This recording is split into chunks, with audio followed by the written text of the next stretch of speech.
to our presentation. But right here is Kate Green, who's the manager of our Asia program, so that involves Nepal, Bangladesh, and Timor-Leste. Okay. And Cynthia Morinville, who is the seedmap.org coordinator and policy person here at USC Canada, working under Faris Ahmed. And I'm Elodie Mantha. I manage constituencies and volunteers at USC. And both Cynthia and I are new recruits from the spring, but Kate has been with us for a long time. A long time. We won't say the number of years, but she is a wealth of knowledge about all kinds of program-related stuff in Asia, definitely, but also she used to do the public engagement side of things, so she's quite well aware of what's happening in Canada around food and seeds. And so I hear from you guys that you all have quite a bit of background knowledge as well and interest in lots of things that USC does on various fronts, so that's great.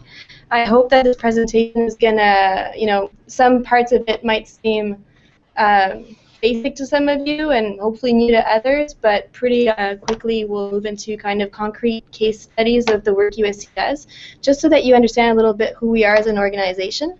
And after that, I'm looking forward to some good discussion about the work that you guys do and how we can support you. So bear with me for a moment. I'm going to try to do the screen share. And start screen share. Success. Did that work? Sweet. Okay.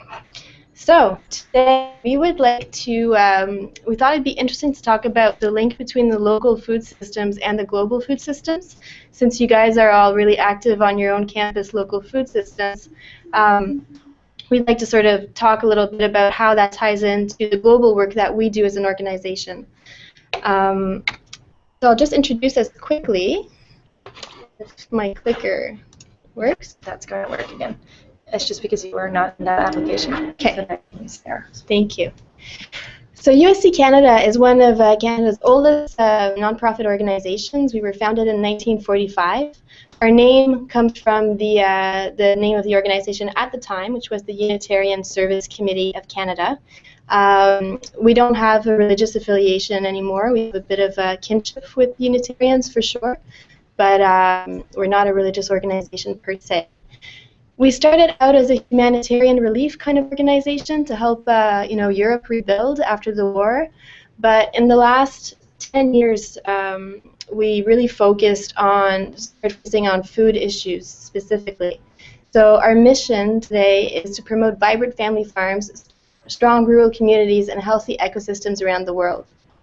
And as an organization, what makes us unique is that we really focus on agroecology as a mean both to provide sustainable livelihoods, help people provide for themselves and their families, but also as a means to protect agricultural biodiversity.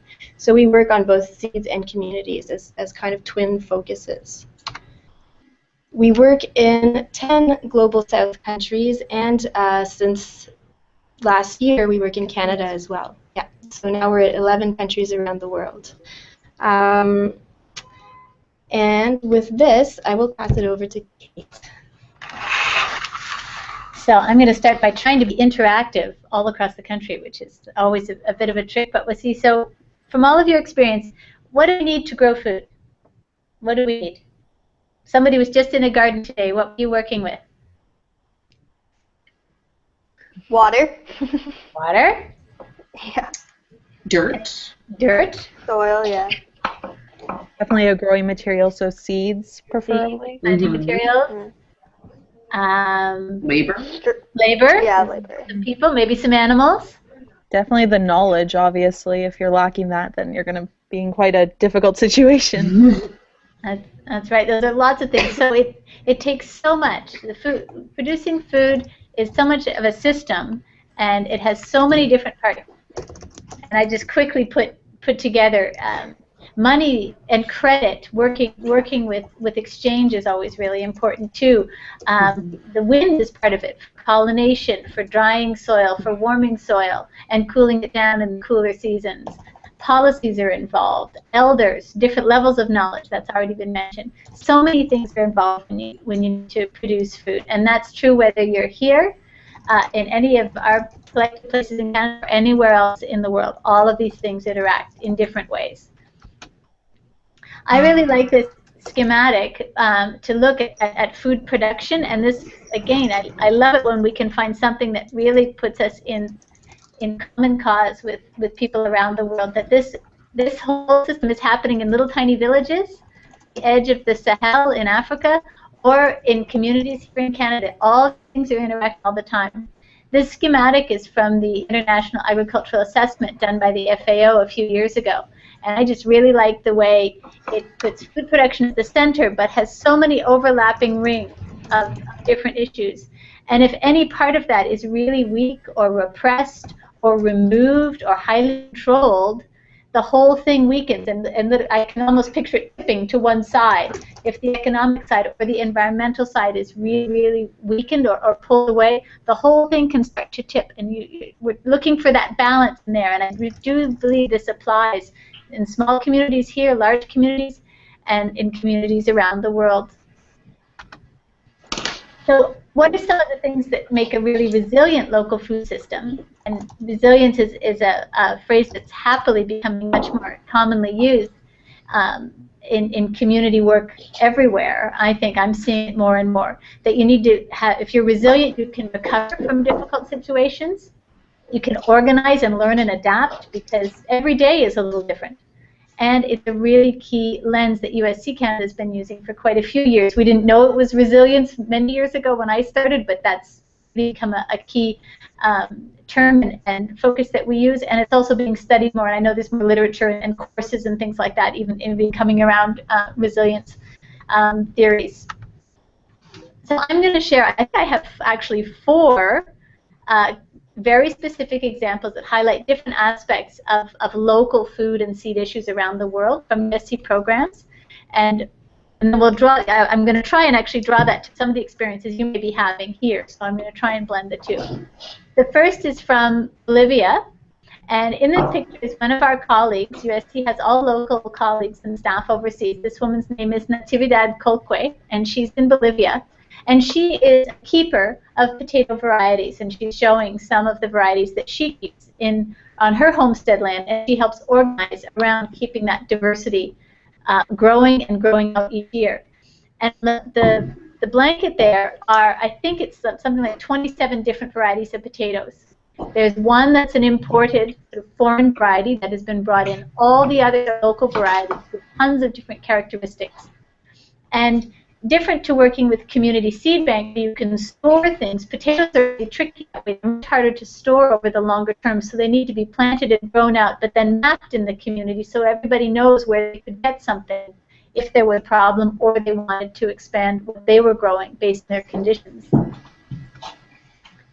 Sometimes the program managers like myself are traveling, we get a chance to take a picture that just captures the reason why diversity is so important and locally based seeds are so important. And this was the case. This was taken by a former colleague a few years ago in Bolivia. They woke up one morning and there had been a frost, a little bit out of season. They didn't expect to have a frost that night before. And you can see the brown fields. Those plants, potato plants, have just gone to mush. They're like jello sitting there. And by the middle of the day, they'll just be black, compost on the ground. And then there are still some vibrant green patches as well. And the potatoes underneath the plants that have gone to mush and not survived the frost, I mean, you could eat them, but you'd probably get a stomachache. They're not ripe. They're not good. And they're certainly not possible for planting the next year. But the bright green ones have survived. And you can probably imagine which is the local variety that could handle something different that happened. And it's the bright green ones. It was an imported variety that had been brought in to grow sort of for export or for city eaters. It wasn't what the local people planted for themselves. And this is a wider shot of that same area. This is the terrain that those potatoes thrive in. So of course they're adapted to very different conditions, very rock, very steep, with very changeable temperatures. And all those 26 varieties are important to have in those different conditions. Whereas the imported variety was bred for these conditions. Completely different, about as different as you can imagine. And so that's where the real risk comes from, not having enough local diversity, local varieties, whether it's potatoes or other seeds, available to use and adapt in that place, and where the real difficulties come from the introduction of things from afar. A second example, especially for Sarah, knowing Honduras as well as she does, is from the program in Honduras. And it's really where we honor that local knowledge piece that our friend with us from Trent mentioned in her introduction. That this is a case where we're working in the upper highlands in Honduras, quite challenging environment, very affected by extreme weather now and more each year. And the farming communities are so well organized through our partner there. And what they do is they are the researchers. They proceed with, thinking of questions, problems that need to be tackled. And they set the agenda and they address them with FIPA, who's our partner in Honduras, who's really great at working with the farmers. And they design research practices that they can do on their farms, do in little teams, and track information, trying different things. You see examples of terracing, different ways of land management. The lady who's writing is probably actually just ticking off pictograms. She's not about pest issues in that particular crop. She probably can't read and write as we would expect, but she's just as valuable a researcher, and probably more so actually, because she's observing things in her space as they're testing different areas of pest management, using composts, different varieties of seed, different practices. The farmers lead the research, and they share it, and they've become so well known in Honduras. It's really, really extraordinary, and it's supporting the local organizing as well. They have community seed banks. They're very well known for varieties of seed that they have bred themselves and share, sort of completely exiting the formal corporate system of plant breeding. These farmers are leading it through their researcher teams and then organizing around that, dealing with local markets. And they're actually now really moving into trying to address policy issues in Honduras, which is really tricky and a huge area of work for them, but they're so strong with their local knowledge and experience that they're pushing at the national level now. So how do these kind of micro examples, feed? How do we feed the non-farm population, the people who are not, the whole population of the world? We need to produce surplus. And how can small scale like this, where you're investing in local diversity, where you're organizing with farmers, supporting farmers' knowledge? Well, we'd been aware of this, and many, many organizations around the world knew that this was a successful way to farm, a better care of the planet way to farm and grow food. But thankfully, stronger and stronger sort of more institutional documents are coming out in support. And this is from where that schematic at the beginning comes from, the International Agricultural Assessment in 2009. We were so glad this came out. And its big finding and conclusion was that small-scale diversified productions in production systems in developing countries are as productive, and they have less cost. They have a lower ecological cost than the high industrial farming methods, and they have a better chance to adapt. And in the 5 years since this came out, there have been study after study and report and conference again endorsing this. So it's been really helpful for us to have this kind of endorsement at the higher level. So it's not just, oh, those nice people and their little farming friends producing for their villages, all well and good, what are you going to do about the cities? When these start coming out with hard research, it's really, really good for the whole system. And how is USC involved directly in these? I'm mindful of our time, and I definitely want us to get to questions and also what Cynthia is going to share. So we have 5 areas of work. There's more about this on our website because, like I said at the beginning, growing food is a system. We're very known for our seed work and agricultural biodiversity work, but if we had blinders on to only that issue, the whole system wouldn't work. So we are involved in many different individual activities in each of our programs. And we have the Canadian work now as well, which has been really great that we've been able to actually get funding to work on the ground and in the ground through the Bauta Family Initiative on Canadian seed security. That's doing farmer-led plant breeding, community seed libraries, community seed banking, all of those things to support organic seed growers and heritage seed growers in this country. Sow and Save is a school program, kind of paired with Growing Up Organic in many cases, with elementary school students fit into the curriculum about why seeds are part of the food system, because we found that was a missing piece. Story of Food, great creative resources that we have to help support groups like yourself in pushing this local message. Do I have a couple more slides? I thought I do. Yeah. So 2 more quick examples, and these are from the Asia programs now. I apologize, I don't have a good African example from East or West Africa for you this afternoon. This is a case from one of the programs I'm very linked to, and this is from the far northwestern part of Nepal in Humla, which is a very remote part of Nepal. It's a 10-day walk to the nearest road, or you fly in. That's how I've been able to get there over the years. And these communities talk about being a local system. Local is what they've got, and they have a short growing season, very different conditions around each bend in the river. It's high, it's cold, it has a short growing season, and the soils are quite thin, but people have lived here for thousands of years. And the diversity of their food system is actually something that's going to be very important to the rest of the world too. So we've worked in these high areas for a long time. They have a very short growing season, so every moment of the day during the growing season is devoted to producing food, drying food, and storing food and seed for the next year. And you can just see what a village is doing on a sunny September afternoon. But they do have real vulnerabilities, and it's so easy for diversity to be lost. And in our initial work up there, when the food system was very, very fragile and quite compromised when we began working there, now we work with our colleagues. Anga is there in the green shirt, and then these ladies in the village of Raya, slowly and carefully presenting in the community little farmer plots, diversity blocks they call them, of different kinds of beans. And they grow them exactly farmers' methods, right by the trail, a few little signs. And they meet kind of like a book club, except it's like a bean club. Every few weeks they meet and look at how it's growing. Oh, that one did well. That one's really fading on that frosty night the other night. It didn't do well. So they study them and follow them for a year and sometimes 2 years before seeds are shared out to the farmers to try of the varieties they want to try. So farmers set the agenda, make sure nothing is brought in that's from very far away. Sometimes they're varieties that we know are going to do pretty well from other experience in the country. It has to be done so carefully in such a fragile environment that's so remote and with only that one short growing season. It's not like Honduras or Timor or other parts of the world where it's growing all the time. So it's very carefully, locally based work.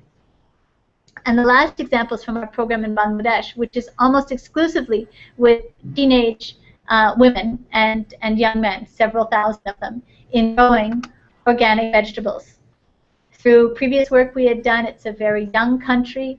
Young women are particularly vulnerable in their personal safety, their security for their lives, and the more skills they have, the more they contribute to their household with their parents and the rest of their lives. So organic vegetable growing, these young girls are farmers, and it really raises them up in that role. And they have seed gardens and community seed banks that they're running as well. We have a network in the Northwest involving just about all the 3,500 girls growing rare varieties, growing them out, starting to sell seed, running community seed banks, and now moving into selling the surplus vegetables. They've been growing, some have started to lease land and grow vegetables collectively, and I've been associated with Bangladesh for a really long time. And when I was first there as a grad student, this would have been unheard of. Social change has come and allowed young women to do things like lease a piece of land for a few years and grow vegetables collectively. The part that's trickier now is what to do selling in the marketplace. And young women in the marketplace is still not something that's really safe or a good idea. So we're working on some neat value chain pilot projects, working with specific marketplace vendors, trying to set up some small cooperatives that the girls can get a fair price for what they're growing. It's really high quality organic vegetables and organic seed, but their place in the marketplace is still quite tricky. So we're working on that right now in this coming year and a half. And it really strikes me that dealing with the market is something that each of you in the campus programs, you're dealing with a very complex market. And so making those arguments, finding unique ways to deal with the marketplace and introducing locally grown foods into market systems always takes a lot of negotiation, and that's a parallel that struck me from the work in Bangladesh. I think that's my last slide, isn't it? Yeah. Do I click for Cynthia? Yes, you can. Over to Cynthia. All right. Hi. As Elodie mentioned, my name is Cynthia Mornville. I'm the coordinator for policy and campaign here at USC. I've been here for a couple months now. So not as much history and knowledge as Kate has to share, and she could talk about this for much longer if you get a chance to catch her in some of our events. It's very interesting to hear about the work we're doing overseas.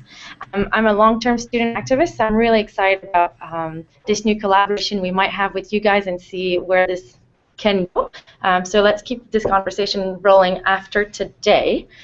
So moving into what Canadian students can do, well, you can, on campuses and in your community, promote vibrant family farms, strong communities, healthy ecosystem, and that obviously starts as anybody else, as with your voting with your dollars, changing your lifestyle, committing to buying local, committing to meeting your farmers at the farmers market, know where your food come from, etc. There are so many avenues that students can engage, and not only you, because you guys are already very engaged and versatile and versed in those issues and doing work to make changes happen on your campuses. But if you know of anybody else that when you do or host those events on campus, there are so many ways we can do this. Get in touch with us. We have an endless list of things that we could suggest. So yeah, so get the word out. That's one of the things you can do. Obviously, we have fundraising events. So we held recently a concert. We have Run for Biodiversity. The funds we raised here helps doing the work we do with farmers in Canada and elsewhere, etc., etc. But as you guys are students and working in education in an educational settings right now, maybe doing research for undergrad or graduate work, start talking about agroecology. Research it, inform it, socialize the word is how we make change happen as well, and bust some myths. Because as we've seen in the examples that we've shown you, or with any other research that keeps coming out, as Kate was mentioning, agroecology can feed the world. But not only that, as we face a growing population and climate change, and you guys all know that, this is the best strategy we have to feed this growing population and make sure our food systems are resilient. Just a little bit of shameless promotion. I will introduce you to the Seed Map portal, which is what I work on most of the time. Before I do that, though, hold on a second. A very neat fact that I like to use is,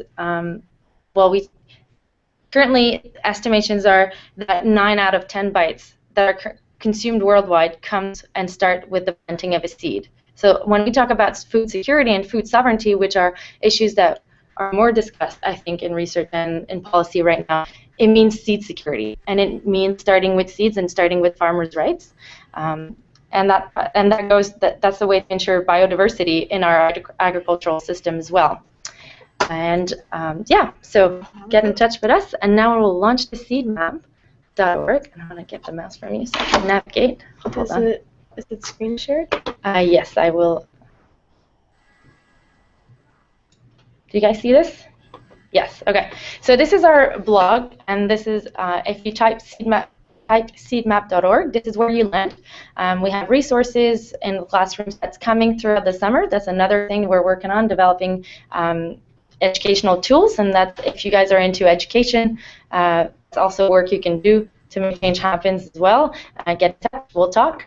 And here is the actual portal, which can also be accessed at map.seedmap.org. The Seed Map is an interactive, comprehensive online tool, and it's loading slowly right now. Thank you. All right, can you guys see it? Yeah, okay.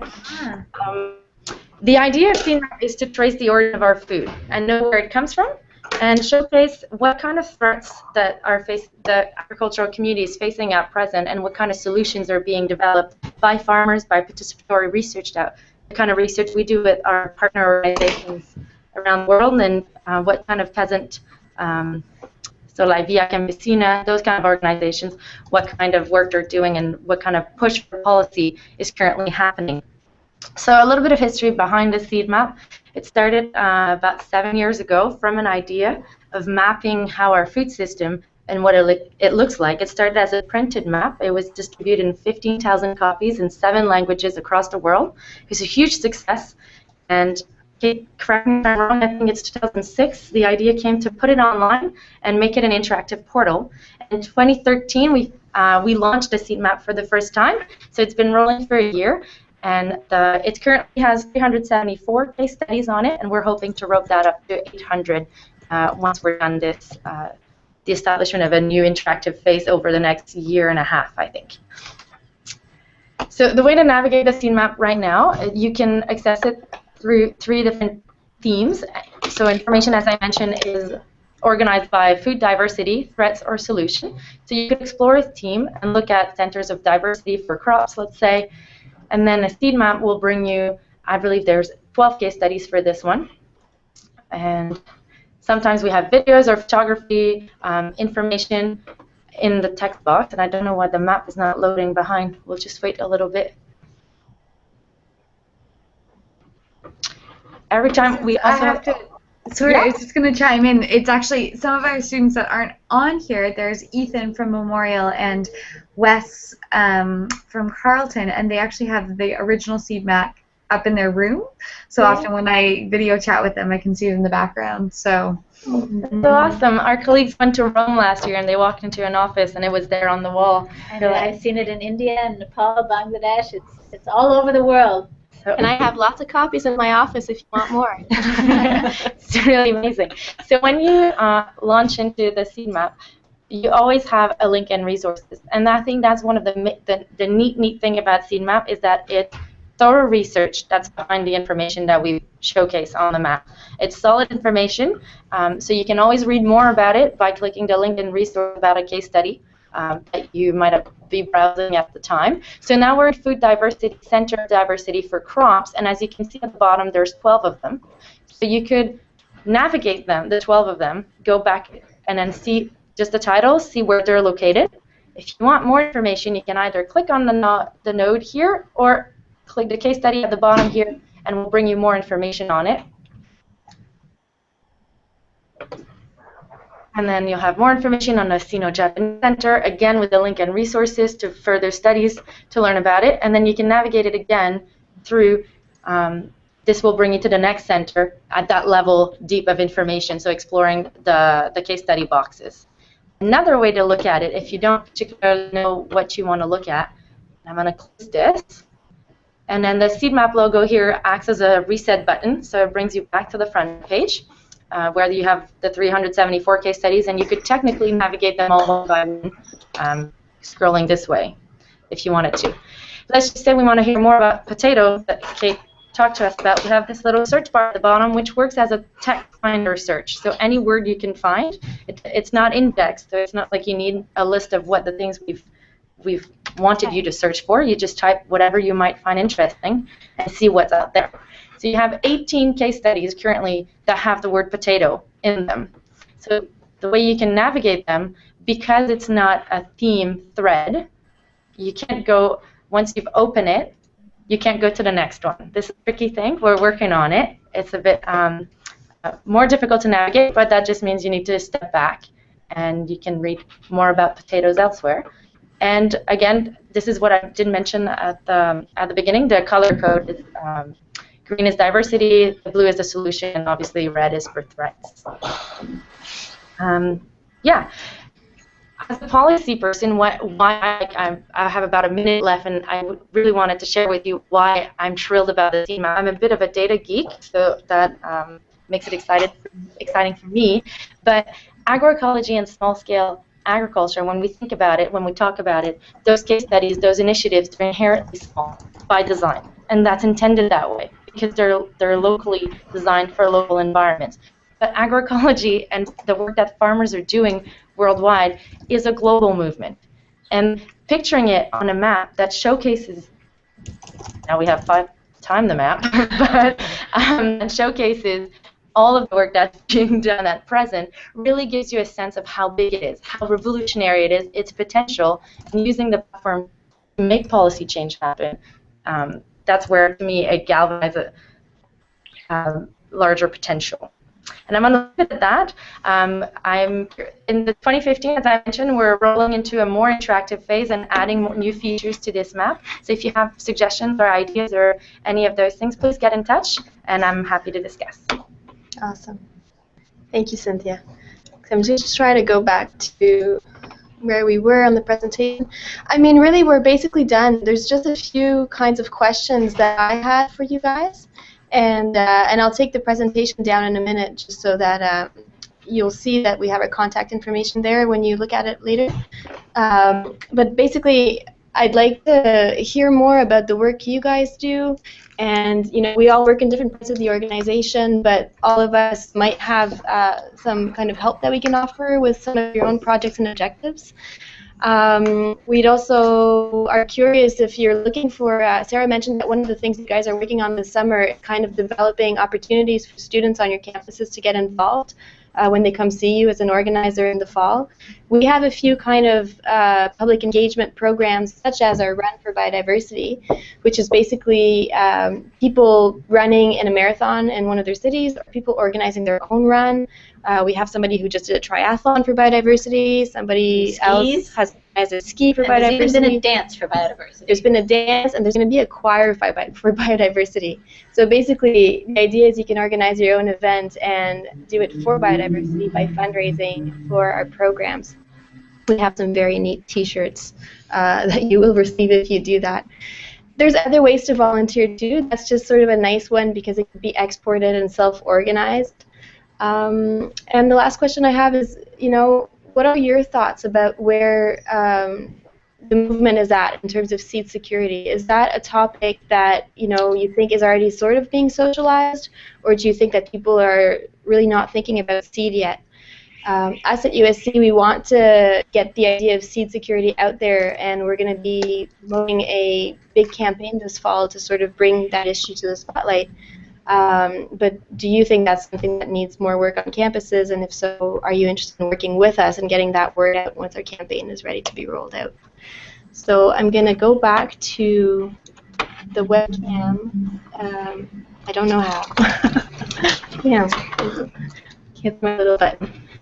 But yeah, so maybe I'll turn it back to Sarah to share the conversation. Sure. Well, thank you guys so much. I think it's so interesting. We called the project the Campus Food Systems Project, and often get wrapped up in like procurement and getting dollars. And I think I really am excited to have this brought to a different level and think a little bit more holistically of what the work we're all doing actually connects to. So thank you guys, and I hope for the coordinators, this was you guys are some of the top experts on sort of global food systems on your campuses, but I think it's just really always important to hear this information echoed of what, the actual extreme importance this is to that image of the potatoes was like really striking to me, and I think that's something that we never think about when we have French fries. So I think you guys are amazing sort of conduits of sharing that information to the people who are eating the French fries, and the challenge is how to do it. So I think Elodie posed some really interesting questions, so maybe we can just start there, and just I'll throw this out to the group as well, Elodie, after this, and I can collect sort of other thoughts over the next couple weeks, so we can share this out. Yeah. So, I also forgot if anybody has questions on anything we presented, please do. Just jump in. Awesome. Okay, so if there's not, can we maybe go just a go around about are there ways of bringing this agroecology dialogue or this idea of from seed to plate onto campus, and if you're seeing really big opportunities or really big challenges, sort of raising that out. So Maggie, why don't we start with you on any thoughts? Yeah, I guess I've just I've been thinking a lot about community gardening. Oh, your mic is muted. Oh, shoot. I can hear her. I can hear her. Yeah, maybe your mic's okay. Okay. Maybe it's my headphones. Sorry about that. That's okay. Anyway, so I've been thinking a lot about community gardening and bringing a more holistic approach to community gardening, and I think part of that is understanding not just the fact that you're planting seeds, but also understanding what happens to all of those seeds before they get there. So I think it kind of made me think of when we were planting our campus garden, the guy who brought all the seeds was like, oh, so these ones are actually heirloom tomatoes or lettuce, I can't remember what it was, which means like they're not GMO or anything like that. So I think it'd be really interesting if we had like some kind of harvest party with all of the produce that we've grown in the garden to identify and highlight the fact that some of these things are heirloom seeds and they're coming from more sustainable and more, I guess, traditional systems, and kind of using that as an education point on the importance of understanding not just like the farm to fork, but like the seed to fork kind of thing, like you just said, with the seed to plate. And so I think that would be an interesting way of bringing it about, because I don't think people think a lot about seeds here. Like I know in my development studies classes it comes up a lot, but that's kind of its own like separate culture on campus, and it's not necessarily thought about a lot in the general population. So. Awesome. Thanks so much. Can I ask a question, a follow-up, real quick? So you mentioned the guy who put this in your campus garden. Do you remember where he got him from, or what kind of process do you guys have to get your seeds year to year? We're actually a new garden, so they've only planted one other year before that, and I wasn't involved, so I'm not really sure about what they did last year, but this year he's just a community member who has experience with gardening, and he just brought like a giant bag of seeds and said, okay, like I have all this stuff, what do you want to plant? So yeah, and then so he just mentioned that they were heirloom. So I don't know a lot about like how that happened, but it's definitely something I like to look into and kind of figure out where in our community we have access to that kind of stuff. Yeah, Kate's making a good point that because we have our Canadian Seed Security Initiative now, we could probably link you guys up with local to you seed producers if that's something of interest. Yeah, definitely. Because then they're really well adapted. And I happen to know a seed grower on Cape Breton Island, and I tell you that takes some fortitude to be a seed producer on Cape Breton. And her stuff will grow for you no matter what. Cape Breton hardy. Yeah. Awesome. Yeah, we're just beside Cape Breton, so it's the same kind of I weather. can tell you who she is. Well, let's send that over after. Thank you. Yeah, even I think sharing those stories about people, Kate, like if you had a bit of a, her story is such an important one to let people know like what local knowledge is so close.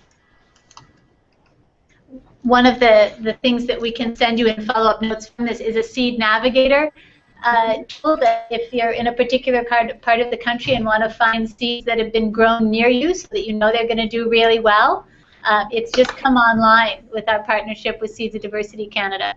So the Seed Navigator can help you, and also the list of organic seed growers in Canada and heritage seed growers. Pretty much by definition, they will have grown it all themselves, or it will have come from very near to them.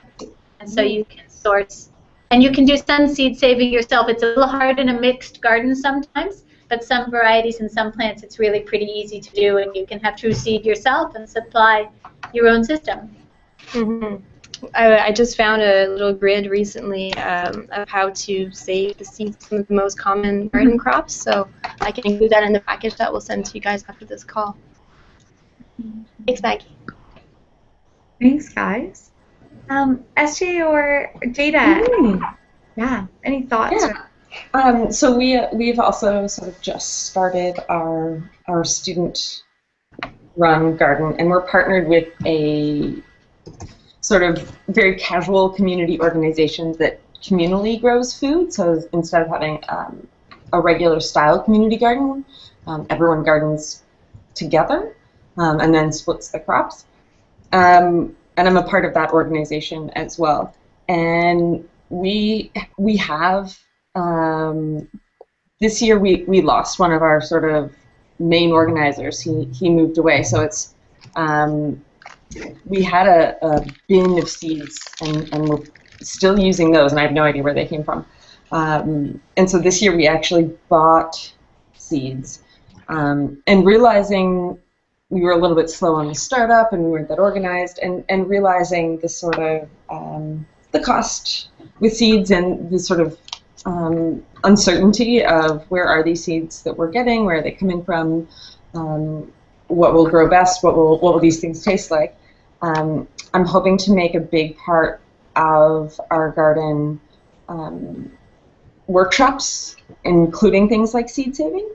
And we're lucky that a lot of the students involved in our group do international internships, and a number of them are in India right now on Vandana Shiva's farm. So they're working sort of around this, and I'm hoping that some of that knowledge can come back to the garden, and that we can do a lot of seed saving, and that we can do that as a community.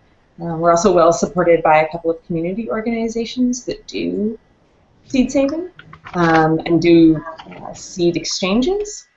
Unfortunately, those are often poorly timed with exams at the end of the semester, so we don't, we're not as involved, I think, as we would like to be, and it's purely a timing and organizational issue.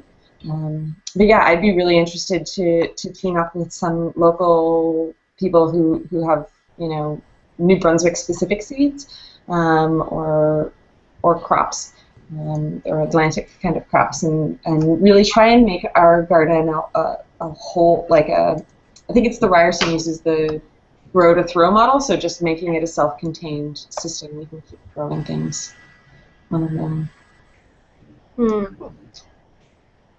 So interesting. I mean, we also get potatoes from the Potato Research Center, but we have no idea what those potatoes are, and they may or may not be genetically modified, but they're free. So that's the other part of trying to do this on a... There's no GM potatoes yet in Canada, so you're probably okay on that front. Okay. It's just, it wouldn't be like whole, it would just be like researchers with like a pipette, like, yeah. Who knows what they're doing to those potatoes before they give them to us. Yeah. So do you find that there is some kind of awareness around seeds? Like it seems to be an issue that you're into, but outside of, you know, outside of your head, I guess, like, do other folks get it too, or do you find you have to sort of like raise awareness? Yeah, I don't think we have to raise awareness with the people who are already involved. There is a pretty big community of people into food security and food sovereignty in the city, and within that culture and community, seeds and seed saving is really desirable and culturally sort of a norm. But that doesn't mean that people really know how to. Like, I've never done it before, even though people would probably say, you know, I'm very for it and interested in it. I think there's sort of a lack of knowledge around it sometimes. And so the people who want to do it don't necessarily know how, and we're sort of figuring things out as we go along, and connecting with some people who actually do this with some experience, I think, would be really great.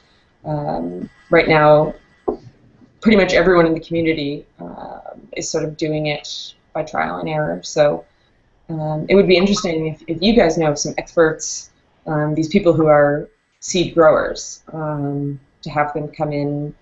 And I know there would be a lot of interest both within the food community and campus as well. Okay. One of our partners from BAUTA, the organization in Ontario, puts on these really great seed-saving webinars every few weeks, it seems. So I can definitely send you the links to those, because you can do them anywhere. Great. Like how-tos. Yeah. It's an Atlantic partner. Atlantic partner. Acorn. Oh, Acorn does it too? Okay. Awesome. Oh, do they? Yes. Awesome. Great. Yeah, Acorn's an amazing organization, unfortunately, and they have a lot of workshops. Unfortunately, they're in person, but I don't have a car, and so they're very rarely in Fredericton. They're usually out on someone's farm. So, yeah. Maybe they'll get hooked up onto the internet soon. Yeah. Okay. Excellent. Dana, any thoughts from Dalhousie? I know Dalhousie actually just got a $17,000 levy for their student garden, so that's a pretty exciting move. Congratulations. Yeah. So, which is kind of cool about Dalhousie is that we have a college of sustainability. So a lot of people are actually doing majors in sustainability. So I'm in that major. So we have Thursday night lectures as well as lectures obviously throughout the day. But Thursday night lectures are unique because all the community can come too.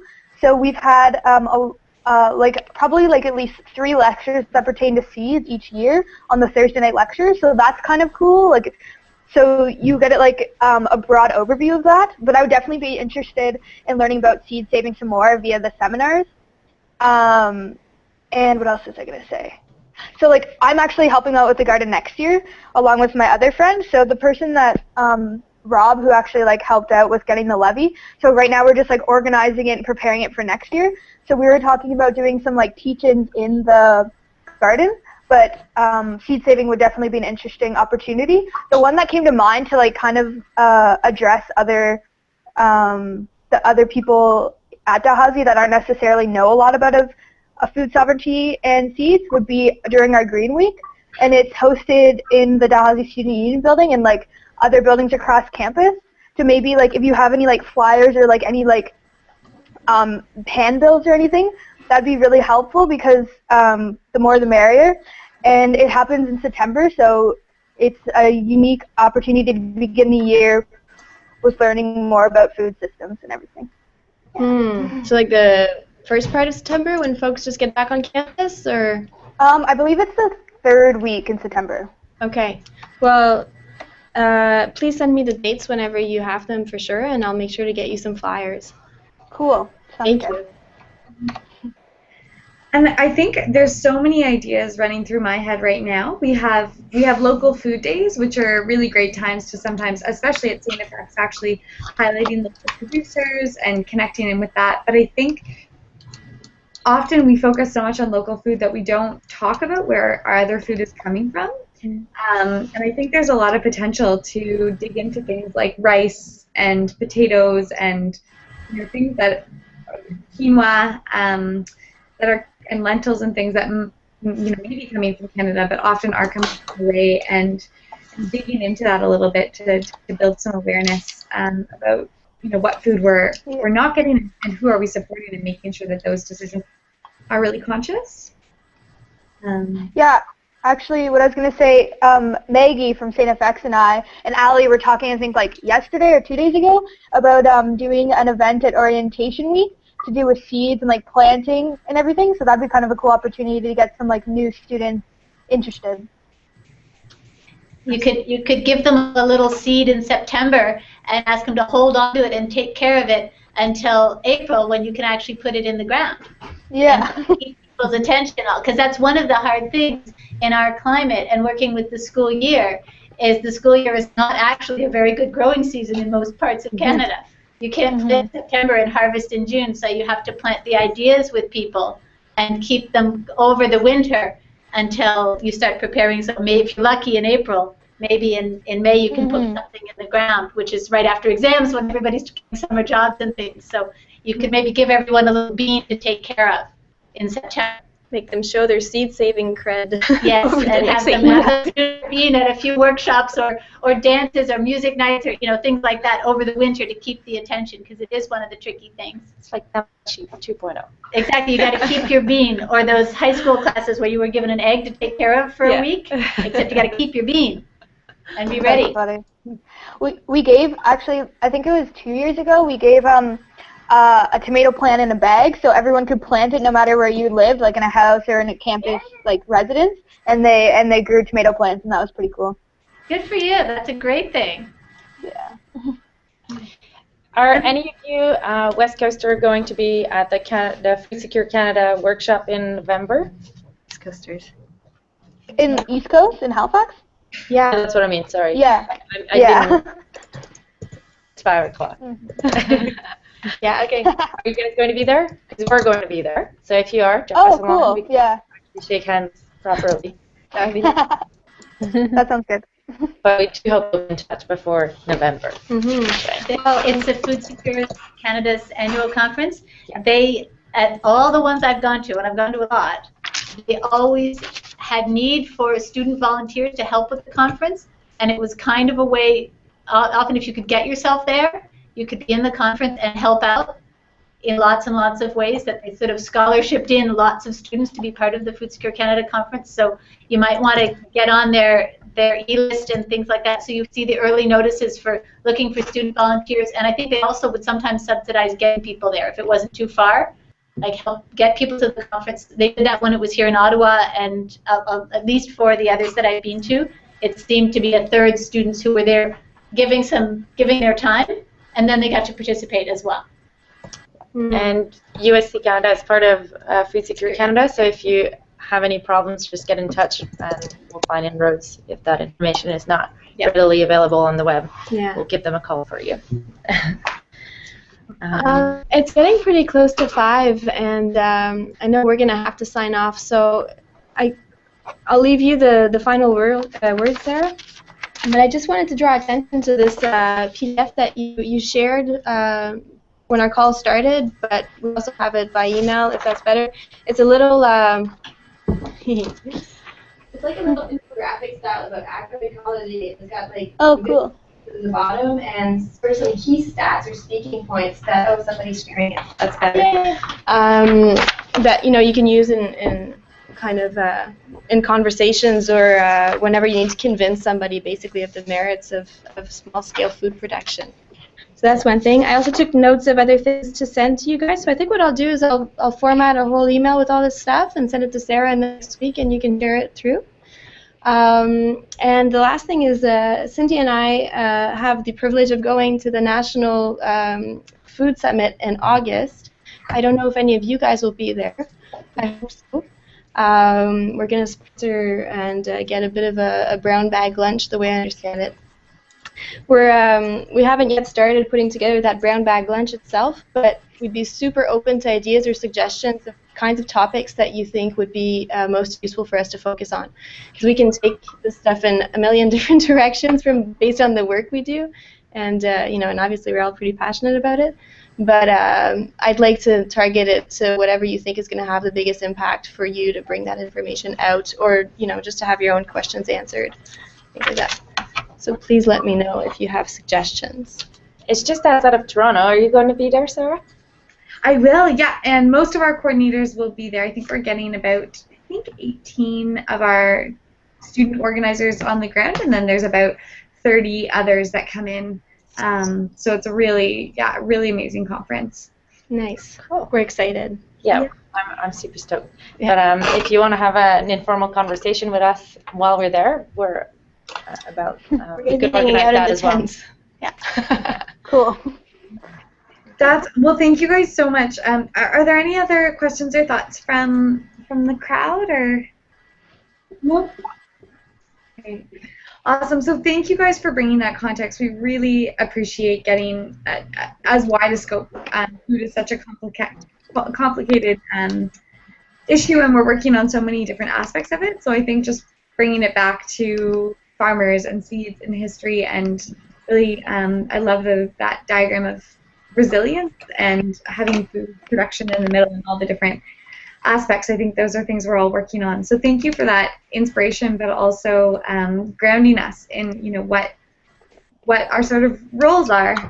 So I think over the next little while we'll have all the other students listen in on this and just collect ideas of what's necessary for the student, for possible connections. I think there's lots of possibilities with not only the events that go on, but also some of the research connecting to some of these global issues. So we'll populate all of that and pass it back your way. And yeah, thank you guys, everyone, for joining in this discussion. Thanks for the invitation. Yeah, thank you so much. Okay. Nice meeting you guys. Nice meeting y'all. Bye. Bye. Bye.